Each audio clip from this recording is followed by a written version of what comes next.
Sony swoją strategią biznesową pokazuje, jak totalnie nie rozumie graczy. PlayStation 5 Pro za kosmiczne pieniądze, w dodatku bez napędu. Konsola na 30-lecie także bez napędu. Wtopiony gigantyczny budżet na Concord, na skutek czego studio za nieodpowiedzialne wisi na włosku, a reżyser odchodzi ze stanowiska. Na koniec zapowiedzi niepotrzebnych remasterów w miarę świeżych gier. Sony, czy ty masz graczy za idiotów? Przyjrzyjmy się bliżej nowemu prosiakowi. Cena w polskich złotych, która ostatnio wyciekła, to 3,5 tysiąca, nie licząc napędu, za który trzeba dopłacić jakieś 650, do tego podstawka za 150 i już nam się robi kwota 4300 zł. O ile dostaniemy napęd w tej cenie, patrząc na to, że jest on masowo wykupywany zawczasu. Sporo jak na sprzęt, którego bebechy ledwo wychylają się z niskiej półki podzespołów. Jak możemy przeczytać na blogu MediaMarkt, PS5 Pro jest wręcz niesamowitą maszyną względem poprzedniej wersji. Ulepszone GPU, nawet 67% więcej jednostek obliczeniowych, dodatkowo 28% szybsza pamięć, zaawansowany ray tracing, PlayStation Spectre Super Resolution, które pozwoli nam uzyskać 60 klatek w 4K, co daje nam niemal dwukrotnie większą wydajność w porównaniu do podstawowego modelu PS5. Przejdźmy sobie już do specyfikacji technicznej. Mamy w prosiaku 8-rdzeniowy 16-wątkowy Ryzen Zen 2, stara generacja. W dodatku o taktowaniu do 3,85 GHz. Przypomnę tutaj, że podstawowy ma 3,5 i w prosiaku też jest 3,5, tylko dodatkowo mamy tryb Boost, który pozwoli nam podnieść o 10% moc obliczeniową procesora. Do tego mamy kartę graficzną z architekturą RDNA 3 z pamięcią 16 GB GDDR6, dysk 2 TB. Ale co to tak naprawdę znaczy? Jakby porównać to do specyfikacji podzespołów zwykłego PC-ta. Sprawdźmy. Dla przykładu wybrałem sobie AMD Ryzen 7 3700X. Tak jak w przypadku prosiaka mamy architekturę Zen 2, 8 rdzeni, 16 wątków, taktowanie 3.6 z możliwością podkręcenia do 4,4 GHz. Jak myślicie, czy ta cena będzie jakaś zabójcza, czy tak naprawdę opłaca się w tym prosiaku ten procesor? No to zwróćcie uwagę na cenę. 519 zł. Jeden z najtańszych procesorów dostępnych w tej chwili na rynku.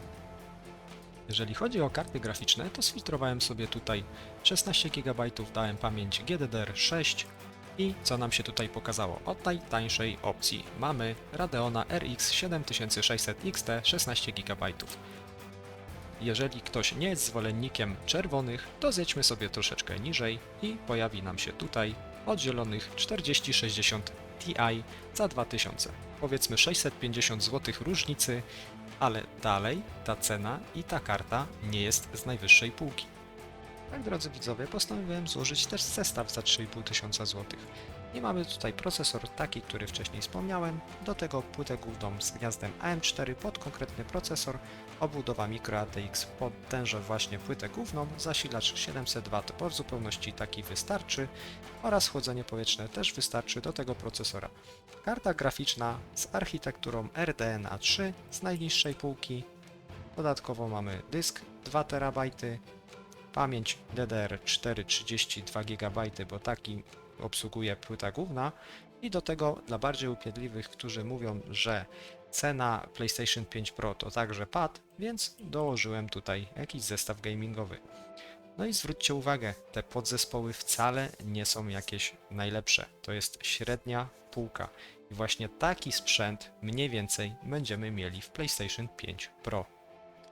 Postawmy sobie teraz pytanie, czy opłaca się zakup nowej konsoli PlayStation 5 Pro? Według mnie opłaca się pod jednym warunkiem. Ten warunek to brak posiadania podstawowej wersji PlayStation 5, gdyż różnica w specyfikacji jednej i drugiej konsoli nie jest tak duża, żeby opłacało się zapłacić za nią 3500 zł.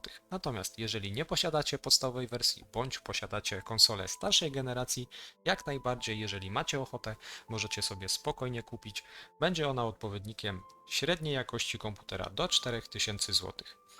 Ale o co tyle szumu? Co tak naprawdę sprawia, że PlayStation 5 Pro jest tak wychwalane przez producentów, że będzie takie super wow i w ogóle? To jest zwykły upscaling, który mamy dostępny także na PC w postaci Dell SS czy AMD FSR. To jest cały szkopuł. Ostatnio pojawiła się zapowiedź limitowanych edycji konsol, czyli zagrywka na nostalgii. Mamy dostać nowy sprzęt w starym designie. Szare barwy, stare logo PlayStation, kabel dopada o charakterystycznym wyglądzie na wzór starych konsol i do tego sprostowanie, bo gdzieniegdzie pojawiają się złe informacje na temat napędu. Tak, będzie go trzeba dokupić, ale na szczęście będzie dostępny w tym samym kolorze, o ile zdecydujemy się go kupić wraz z edycją limitowaną. Bo jak wiemy, będzie ona dostępna w ograniczonej liczbie. Tak więc trzeba załagodzić oburzenie graczy o brak napędu w zestawie, dając im powrócić do dzieciństwa, a nuż im przejdzie. Jak wiemy, moi drodzy, Concord robnął o ziemię tak mocno, że nawet Star Wars Outlaws od Ubisoftu radzi sobie lepiej na tą chwilę. 2 tygodnie i po grze. Strasznie wielki hit, który miał pozamiatać całą sferę hero shooterów, a okazał się klapą tak mocną, że sam reżyser gry Ryan Ellis odszedł ze studia.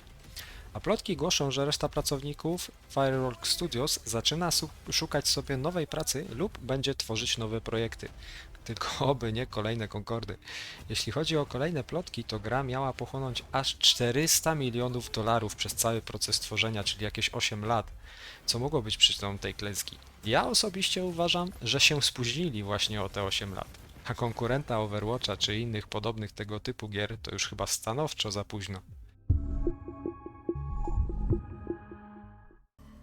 A więc skoro przewalili tyle kasy, no to trzeba to jakoś przecież odrobić. A jak tanim kosztem zarobić sporo pieniędzy? No to lecimy z odgrzewanymi kotletami, przecież nam wychodzą, nie? I tak wjeżdża zapowiedziane na wrześniowym State of Play remaster Horizon Zero Dawn. Serio? To trzeba odświeżać? Zapłać $50 i ciesz się lepszymi drzewkami, animacjami i świecącą twarzą Aloy. A jak już masz tą grę w swojej bibliotece, to rzuć nam tylko dyszkę, no przecież nie zbiedniejesz. Do tego dochodzą plotki o remasterze Days Gone. Noż kurwa, zróbcie drugą część, jak chcecie zjednać sobie fanów tej produkcji, a nie kolejny niepotrzebny remaster. Mało wam remasterów? No to lecimy z kolejnymi. Chociaż te mi się nawet podobają, bo Soul River 1 i 2 to świetne produkcje dawnych lat. Pytanie tylko, czy trafią one do młodszego grona odbiorców, skoro to tylko remastery.